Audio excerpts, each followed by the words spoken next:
Today's opening message brought to you by my tea bag. It says, settling is not an option. I like that. Thanks, tea bag. This is vanilla black tea for those of you who are interested. I don't know why I'm always talking about whatever it is that I'm drinking. Just can't help it. But this one's actually a mixture here. I haven't tried it yet. It's like a cappuccino-y, latte-y mixed with that tea. We're going to see. It's going to be delicious. Everything I make, typically amazing, unless it's the first time. Maybe I'll have to adjust some things if I followed somebody else's recipe and make it into my own. You know that if you know me.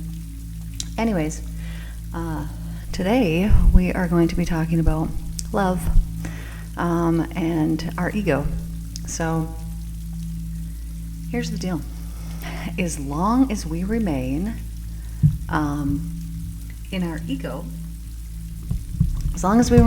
ego, it is going to be extremely difficult, actually impossible, for us to connect with the divine love that exists within everything. Now, I'm not saying that your ego is bad. It can be, but it is something that protects you and that makes you an individual.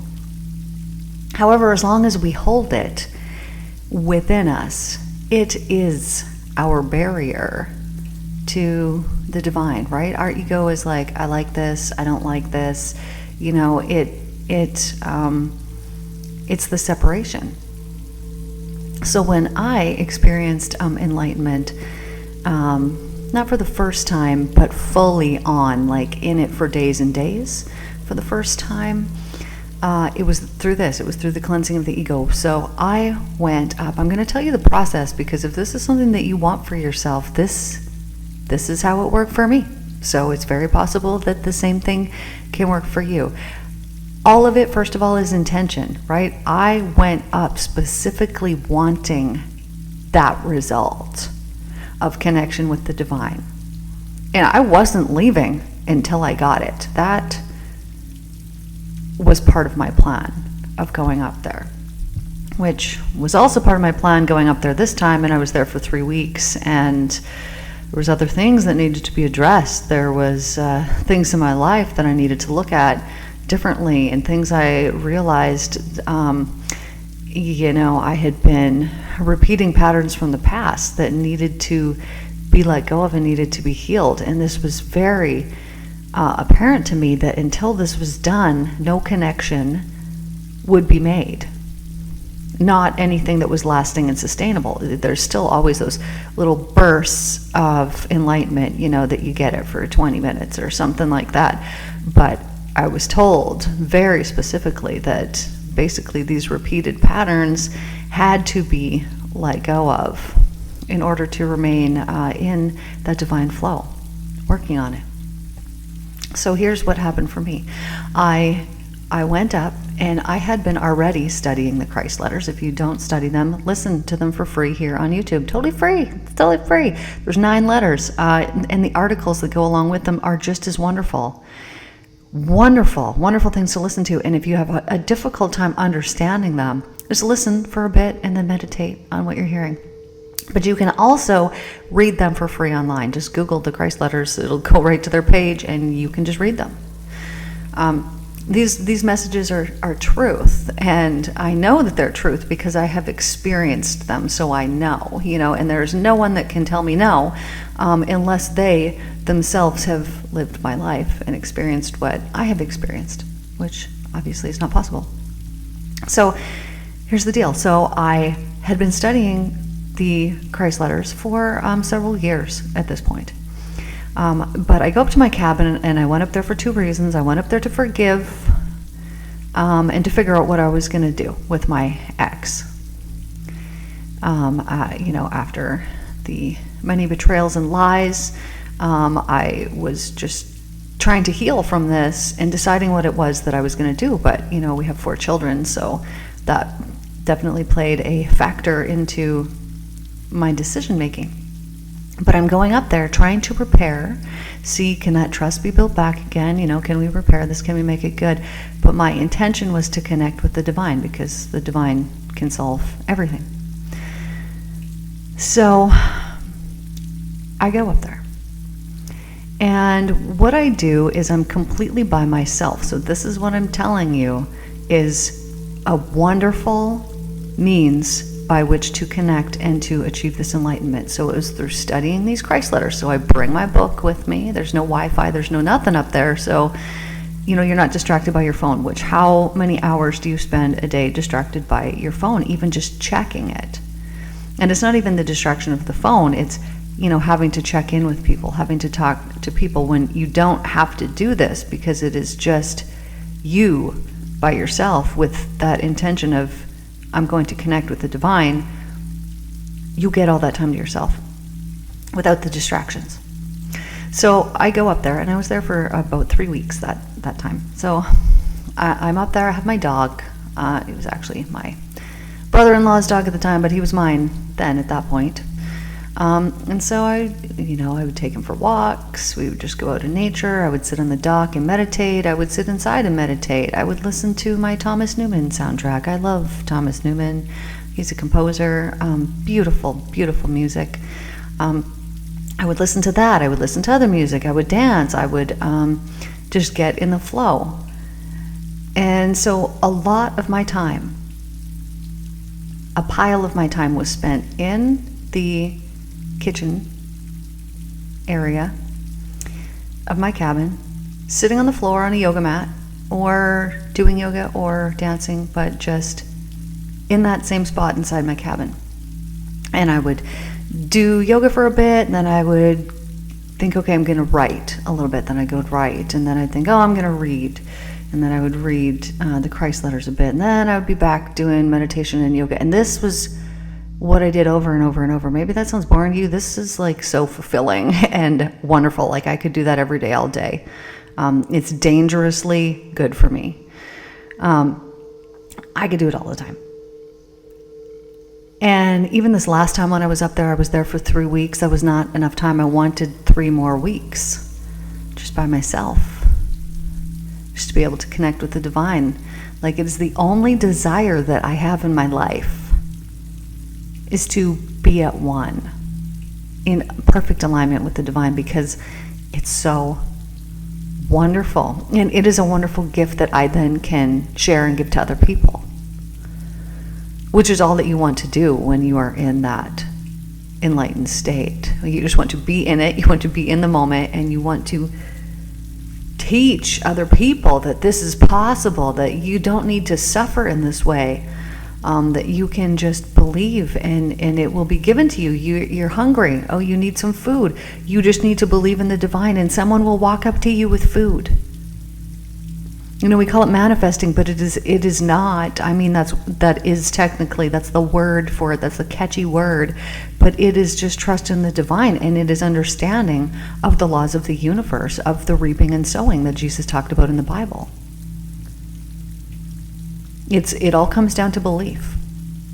But the reaping and sowing, what you're putting out, it will surely be returned back to you. So when I was up there, I was told that after, this is towards the end, day before the enlightenment came, that evening, I was told that my karma was resolved, that I was free of all of my karma. This was very, very clear to me that my karma was resolved.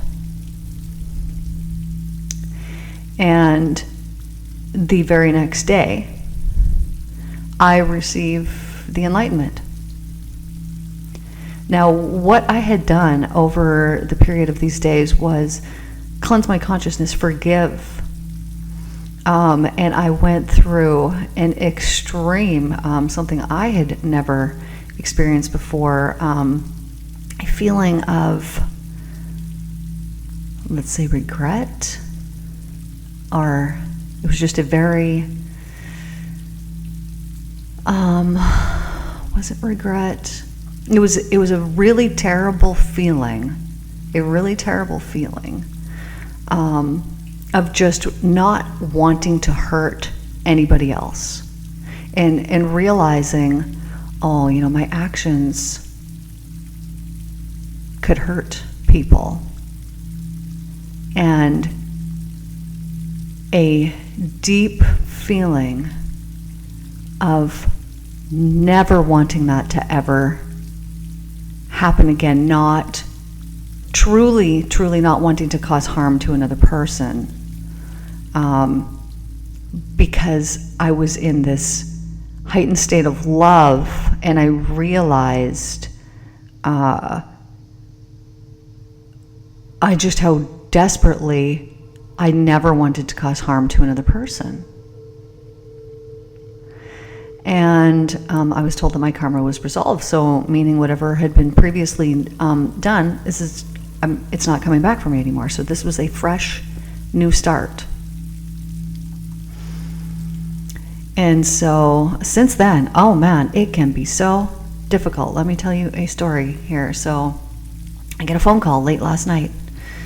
And this is someone wanting to tell me something that they have found out, right? They see something in the newspaper or wherever it was about an ex of theirs and wanting to tell me the drama of this person, to which I was present on the phone, but I didn't actually listen to it. I don't even know what was said.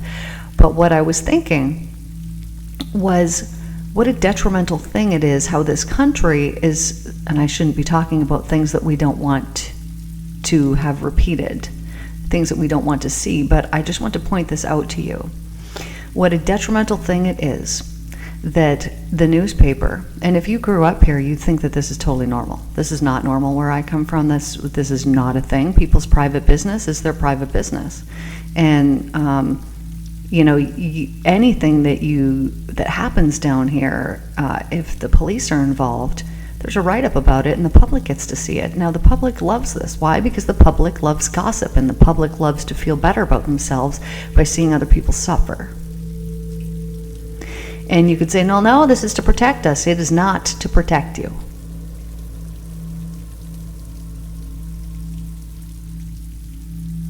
What is happening is people read these things in the newspaper or wherever it is that they see, and then they attach themselves to those negative consciousness forces. So they say, they think a certain way about a person, or they spread it, or whatever it is that they're doing. They think a certain way, and they send that consciousness force out. Now here's the thing, it does damage to the person that they're speaking about and to the person that they're thinking about. It does actual, tangible damage because of telepathy, because of how our energy works, and because anything that you are sending out is received at a subconscious level. And it will be returned back to you in the exact same frequency and form that you sent it out. So you think that you can sit here and talk about other people and spread this bad stuff about them, and that they're not going to do the exact same thing to you at some point in the future. And it might not be that person. It probably won't be that person who you've done it to. It'll probably be someone else. And then you'll say, these people are just saying these things about me. And yeah, they are. That's because you did it. It's returned back to sender. Now here's the thing about it. When you grow and you evolve, there is a very huge gap between the people who are still stuck in those lower frequency energies and the ones who have evolved higher. There's a huge gap. And it is very difficult to still be around these people who are in the lower frequencies. Very difficult, because you can see the damage that they are doing to themselves, and you want to stop them from it, but you just can't be preaching at people all the time, because people don't like that, and will it be received by them? But what it is that we send out surely will be returned back to us.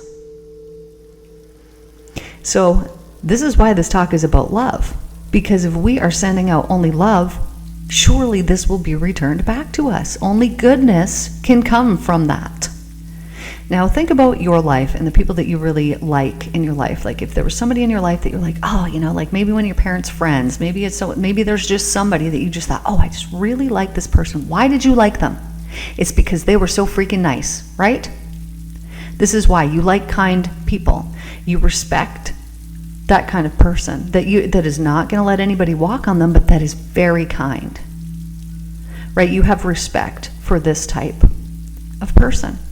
Why? Because this person is operating out of a place of love. Now, I bet that if you thought about somebody that you don't like, why don't you like them?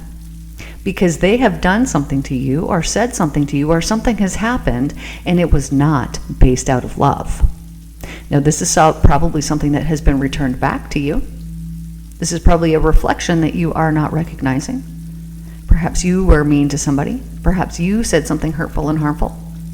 And you have just received your karma back from this person. They're a mirror. They're showing you yourself. But it makes you not like that. Why? Why don't we like things that aren't love? Because we know they're out of alignment with our purpose here. And we intuitively know that our purpose here is to get reunited with that divine love. That's our highest goal that we can reach while we are here on earth. That is the absolute highest potential, is to strip ourselves of everything that is not that divine love and to get into that flow, into that divine flow, that alignment. All right? Tea, it's all right. You can use a little more honey.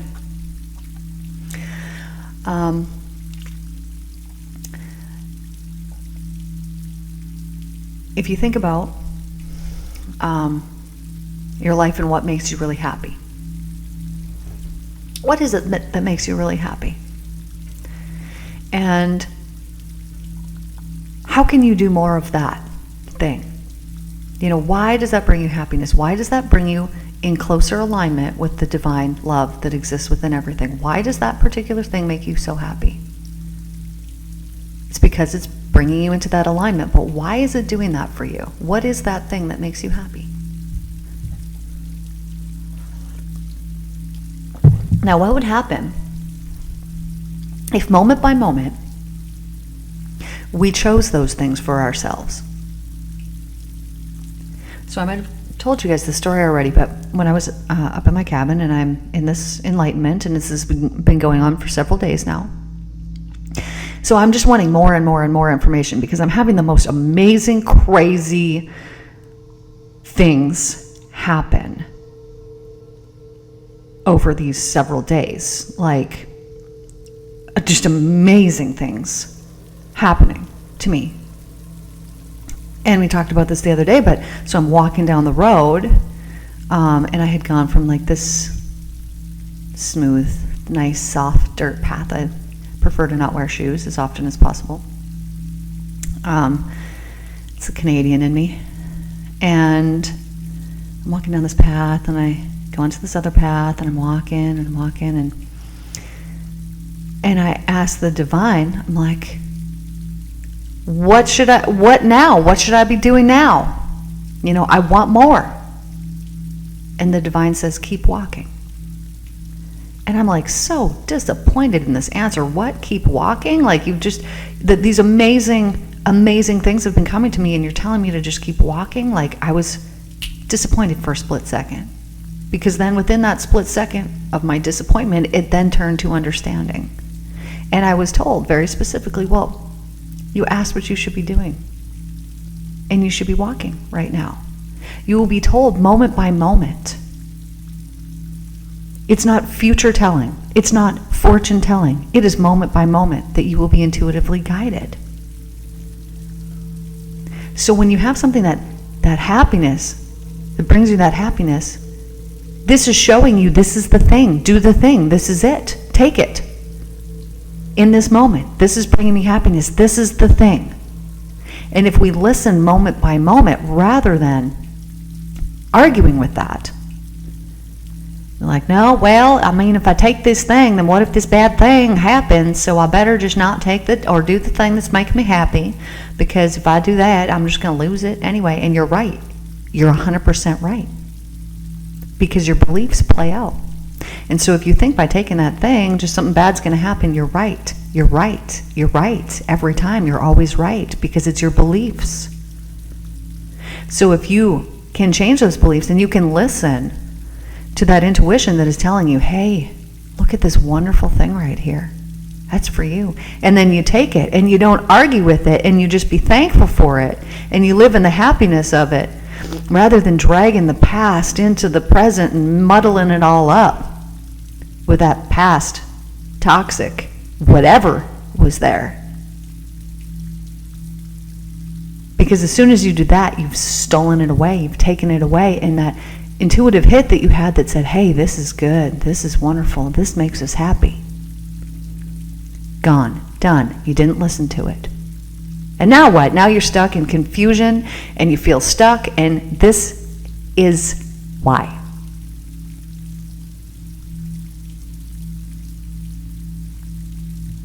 Because you didn't listen to that intuition that was telling you.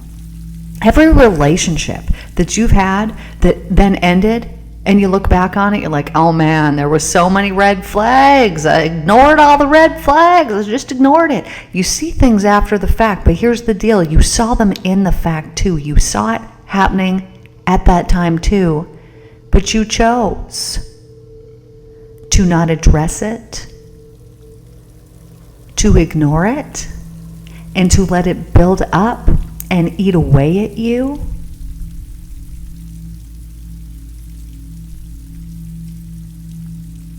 And it kept you stuck.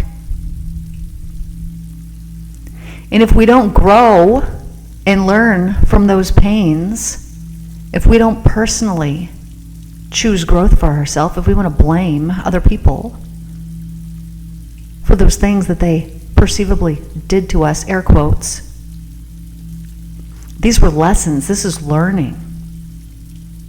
And why did this happen? Because it's karma coming back to you. Look at your life, look at what you've done, see where you're at now. You're the creator, you made it. You did it.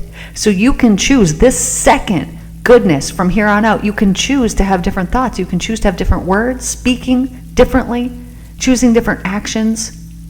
You can choose differently for yourself at any given moment. And you can start to listen to that intuition that is guiding you and that is telling you to do things.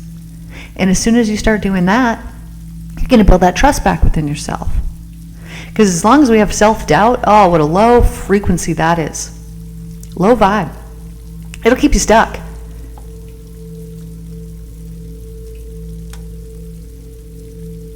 When we listen to that intuition that is telling us certain things, and we actually act on it, and we speak our truth about it, everything changes in life.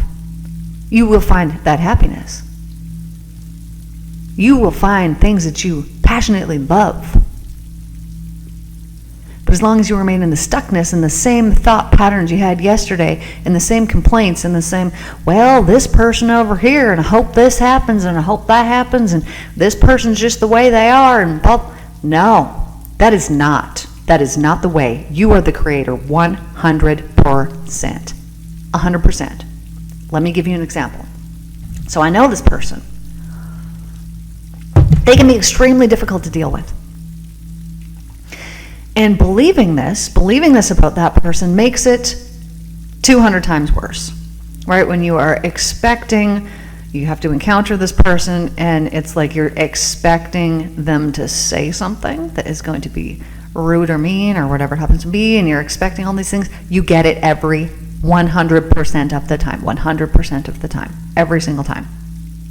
But when you change your expectations, when you expect no, and you hold this person in heavenly light, and you expect that only goodness will come out of them, then that is all that you will see. That is all that will come out of it. But you have to believe it 100%. And it is so hard to do this when you still have your ego, because your ego will be wounded, and it'll be defending something, making you better than this person in some way. Holding yourself superior to somebody else. And lording your power over them with your belief of them being negative. I talk to my daughters about this a lot. They see it and they love it. I remember having a talk with my youngest daughter, and then however long later, maybe a couple weeks later, she's like, yeah, you know what you were talking about and whatnot, I've already seen it happen. I've already seen it happen so quickly that I changed, the way that I was thinking about this, and it changed so fast. It's like, yeah. That's how it works. And why does this work so good for a young person? Because they don't have all of this trauma and this belief and this reinforcement of the past. So let me tell you how your brain works. Your brain is always trying to protect you. This is why you remember the negative things that happen, right? If somebody said something to you that was really mean or cruel, or they did something hurtful, you're going to remember so many things about that situation and that scene. You might remember what clothes you were wearing or they were wearing. You will remember exactly where you were at. You will remember what they said. You will remember all the things, all the details of it. Why? Because your brain is trying to protect you. It does not want that thing to happen again. So it files it right at the very front of the filing cabinet there in your mind. And because it does this, and so it allows you to recall it easily over and over and over, right? It thinks it's doing you a favor, keeping you away from that situation. Like, let's avoid that person, let's avoid those clothes, let's avoid this particular place where this happened, let's avoid every single thing about this scene in this situation. It thinks, it believes it's trying to protect you. It's not. It's harming you. But it believes it's trying to protect you. Whereas when somebody says something nice or kind to you, that doesn't really matter, right? It gets filed at the back of your filing cabinet there in your mind, and you don't recall it. And so what do they say? You need to be told 10 nice things to make up for one? That's not true. It doesn't matter how many nice things you're told. It is not going to make up for that negative thing if you believe in it. If you believe that negative thing. Now, what happens? So somebody says something to you and they're really mean and they're really cruel and it hurts your feelings, and you perhaps believe this about yourself, which, when that happens, this creates some self-doubt. You have then allowed someone else to take your power, so you have less power than you did before. You might have a belief now that you're not good enough or deserving or worthy or valuable or important or whatever it happens to be. There will be so many things that can come from one particular scene or situation that may have happened when you were 7 years old, 4 years old, 11 years old, who knows, 12, 13, 15, 14. And because this particular thing happened and it imprinted in your subconscious mind, that story that was told there is repeated over and over and over and over again, because our mind always wants to prove to us that we are right. Always. That's always what it's seeking to do, is to give us proof of our beliefs. So particular things will happen that will reinforce this, right? And they might not even be true. It is your perception of what happened that is your proof. It is not actual proof. So one particular thing happens, now you believe that you're less than, you doubt yourself, blah, blah, blah. So now things are going to happen here in the future that are going to prove those new beliefs to you, because before that you didn't have those beliefs, but now you have those beliefs that you're not worthy and deserving or good enough or whatever it is. So now people are going to come into your life and people are going to prove that to you. They're going to show it to you. But what they're showing you is your beliefs. They're proving your beliefs to you. Why does this matter? Because your beliefs create your reality. They are your visible reality. Your consciousness, so the things that your beliefs come from, your consciousness is made of the same energy as our world is made. So when you change your beliefs, when you are sending out then a different frequency, particles, our world is made of the exact same energy as your consciousness. So particles out on the earth, the energy field, begin to come together to bring to you proof of your newfound belief. And so the visible matter, the situations, the scenes, the things, the people, whatever it is, they come into your world, are now going to show you proof of your new belief. The visible matter is changed. It's been created through that new belief, and therefore things will begin to come into your life that prove to you this new belief. This is why it is so detrimental to hold low frequency beliefs about yourself. If you believe that you're not worthy, this is going to be proven to you over and over and over, and it's not because it's true. No, our beliefs have nothing to do with this truth. A belief and a truth are two different things, right? I can believe that I suck as a person, but does it mean that it's true? No. But will it become true if I really believe it? Absolutely. And I will do things to become a really sucky person if I believe that about myself. Because I will prove this belief to myself. We believe all kinds of things. So why wouldn't we hold goodness within our beliefs? Only divine love. So if you believe in the divine like I believe in the divine is only love and is all healing and is all health and is perfect nourishment and provision, comfort and care and all the wonderful things, and you really truly hold this belief within you, you will see that belief played out and manifested in your life. If you believe that every day wonderful new opportunities come to you, then literally every day wonderful new opportunities will come to you. It is literally whatever it is that you believe will be proven to you.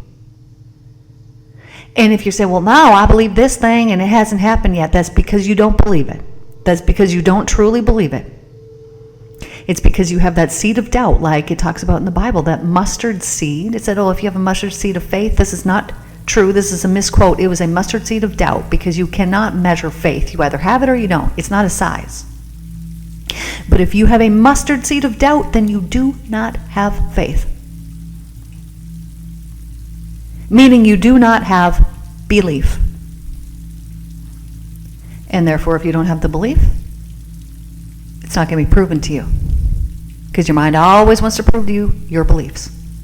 So if you hold the belief that someday you are going to make $178 million and you truly, absolutely believe that without any doubt, it shall be yours.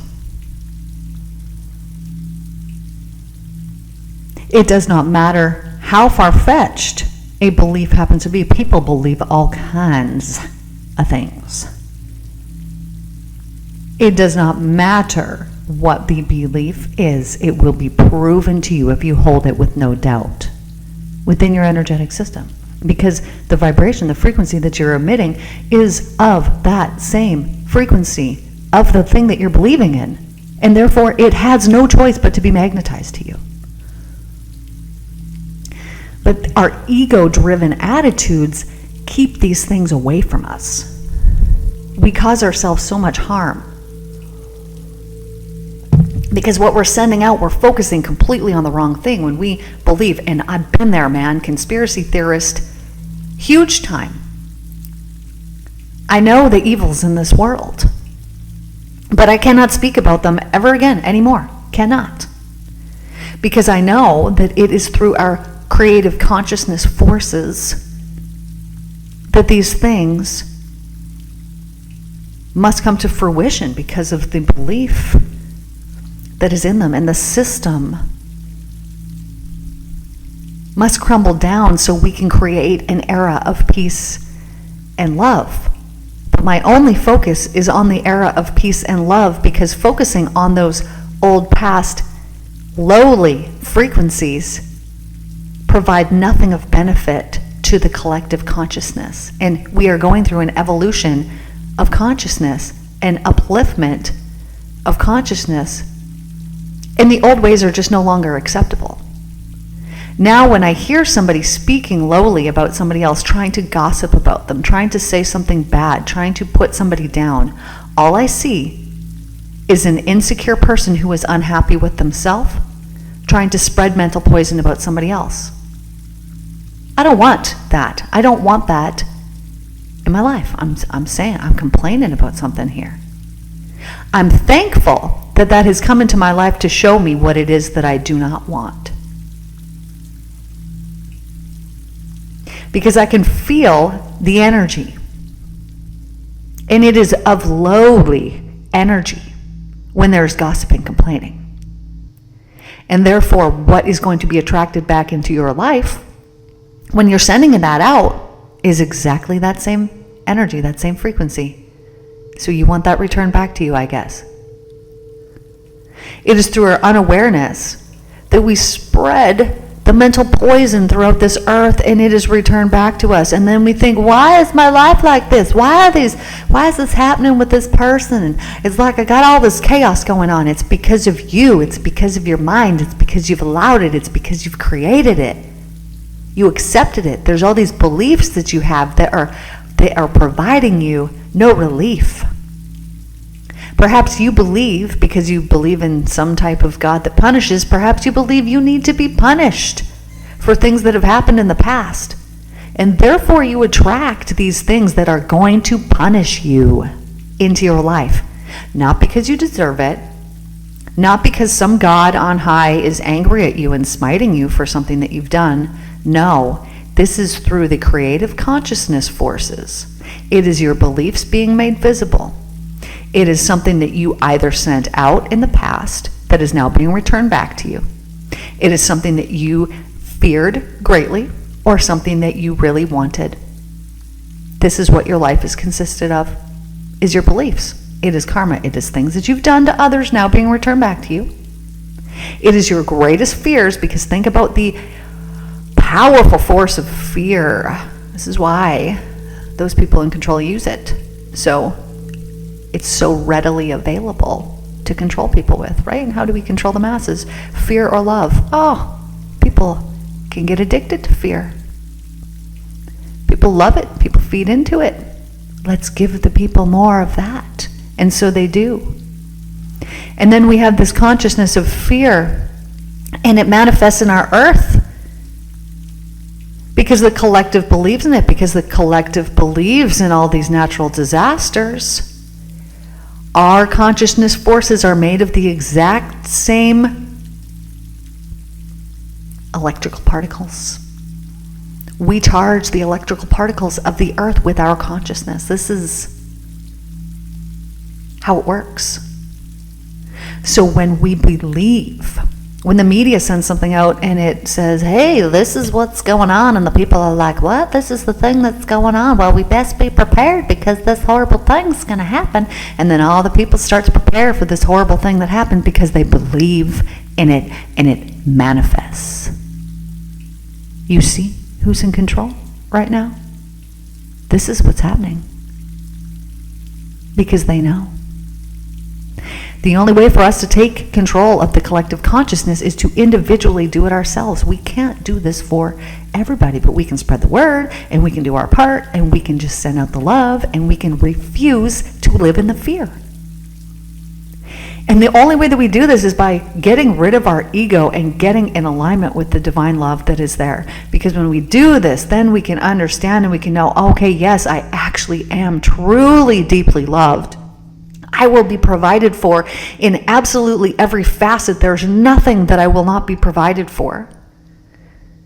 And when we truly know this and we give our belief into the goodness, into the love, and we understand how these laws of the universe work and that we cannot escape them, and that what we put out is surely returned back to us. When we know this,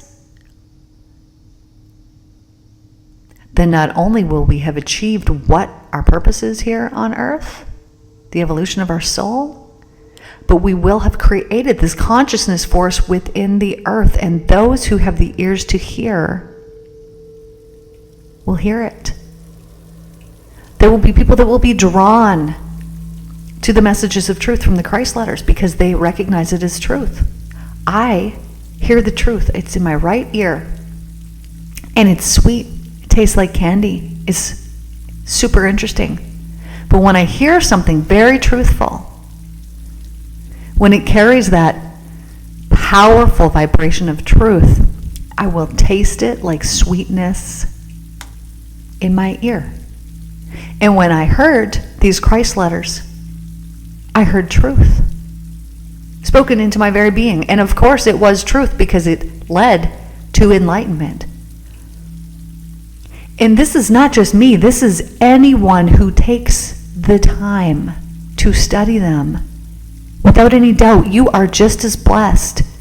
We are all just as blessed. We are being shrouded by our egos. This is the thing that is standing in the way between us and that divine alignment. It is our criticisms, it's our complaints, it's our resentments. It's our guilt, it's our shame, it's any of those low frequency vibrations that we carry within our energetic body system. And when we carry them within our system, it lowers our frequency, and it is impossible to connect with the divine when they are in our system.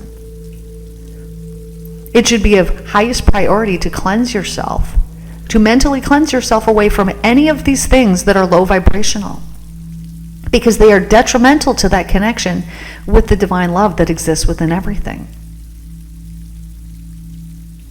And we actually physically carry these electrical particles that are heavier, that are denser, that are not made of light within our energetic system. This is why when I work with clients, at the end they're like, oh, I feel lighter, because they are made of more light now. And they feel like they can breathe deeper because they are not carrying that heavy energy within their energetic system. Our bodies are not our bodies. We are the energy that is underlying them. And so if you are depressed, it is because you are carrying heavy, dense, untruthful energies within your energy system, negative energies within your energy system, and they're actually manifest in being held. You hold them within your body. And when you heal them through healing the mind, through the emotions, by healing the past traumas that caused them, you let them go, and that heavy, dense energy is now no longer in your energetic system, and you are now a being of light. This is why when people come and work with me, the results are so rapid, because we're changing things at a soul level. We're removing things at an energetic system level. We are cleansing them out of your energetic system because they are heavy, dense energies, and they are not serving you, and they are keeping you away from the pure love of the divine. And why would we do that to ourselves? Any harm that comes to us is because of that. Is because we're out of alignment. Sometimes we even forget why we're here. And the only reason that we are here is to love, is to give love and to receive love. And sometimes we forget that, and we make other things so important, and none of these other things are important. None of these things matter. Go to the end of your life. You're 93 years old. What advice do you have for yourself? Did those little things that you get all stressed out about matter? Does it matter what other people think? Does any of those things matter anymore? No, because none of them mattered in the first place. The only reason that we're here is love.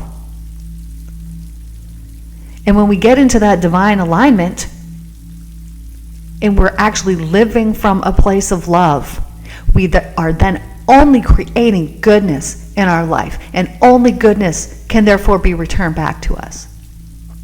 And when you get to a place where you are truly grateful and thankful for all of the past traumas, all of the things that you learned and all of the lessons, and you can really truly look back on them with an uplifted, happy heart of thinking, I'm so glad those happened, because I wouldn't be who I am today. I wouldn't be where I'm at here today had those things, had those misfortunes, air quotes, not happened.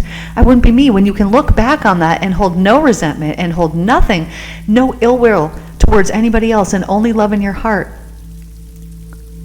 goodness will be yours. This is the ultimate goal of getting here, of living here in this world, is to be in that perfection of divine alignment. And it will not want you to keep certain things in your life, certain behaviors, certain people, certain environments. It will want you to be in a high vibrational frequency all the time, and then things that are of that same frequency will magnetize to you into your life. And wonderful goodness will be yours.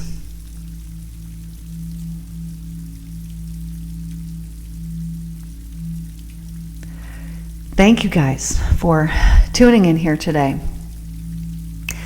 Love y'all. Seriously, sending you so much love, so much goodness, and I hope that there was some kind of awareness that came out of these words here today that were spoken that will allow you to let go of something. Maybe a belief about yourself, maybe something else. But I love you guys. Please share this with someone that you feel like it could help. Like, share, subscribe, help build up my algorithm. And I will see you guys tomorrow. Take care.